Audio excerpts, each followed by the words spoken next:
आज मी तुम्हाला कोकणातली पारंपरिक रेसिपी करमणं कसं करायचं ते दाखवते।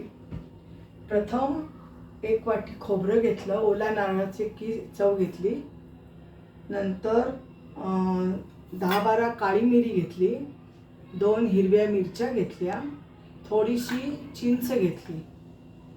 हे सगळं प्रथम मिक्सरमध्ये घालायचं।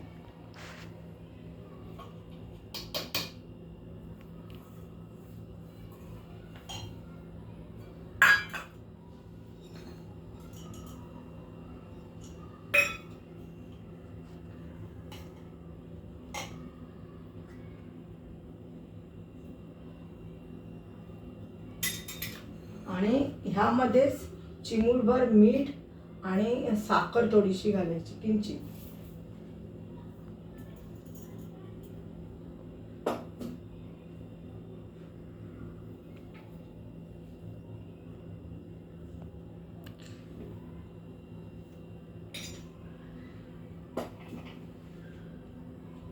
मग यात पाणी घालून गंधासारखं बारीक वाटून घ्यायचं।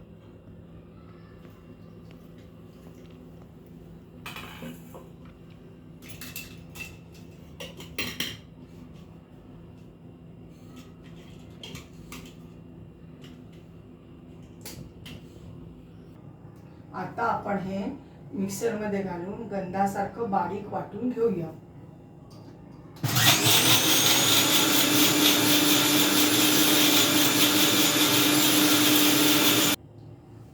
आता हे वाटून झालेलं आहे, तर आता हे मिक्सरमधून काढणे।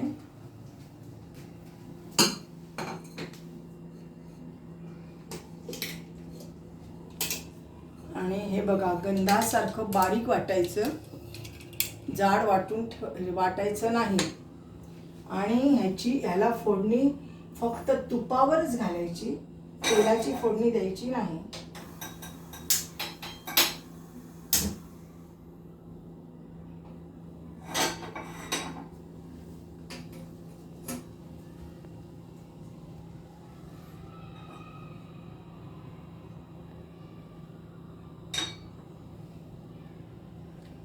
फोडणीला मोहरी, हिंग आणि कढीपत्ता घालायचा।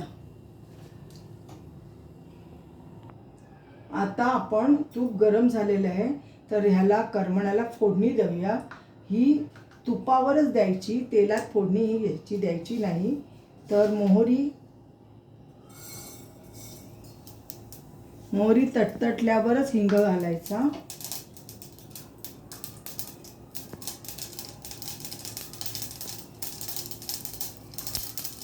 आणि कढीपत्त्याची पानं घालायची। फोडणी छान खमंग झाली पाहिजे। आणि मग त्याच्यावर हे करमळा हळू ओतायचं, नाहीतर अंगावर उडेल।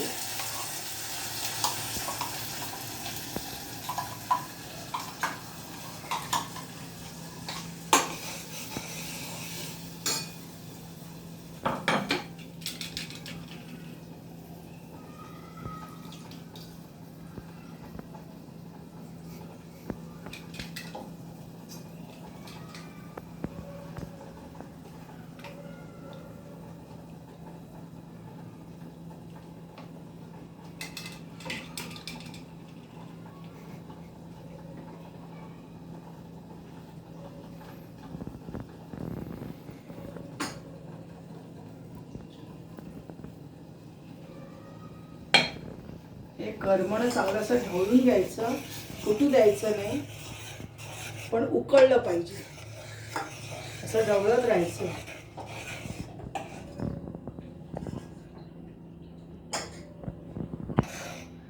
ह्याच्यामध्ये थोडं पाणी घालायचं, एकदम जाड ठेवायचं नाही। आणि ही कोकणातली पारंपरिक रेसिपी आहे, ही गरम गरम भातावरच सर्व करायची, चव छान लागते। आणि खूप पातळ नाही ठेवायची, मध्यमच ठेवायचं ती।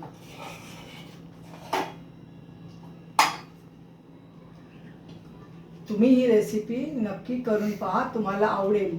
धन्यवाद।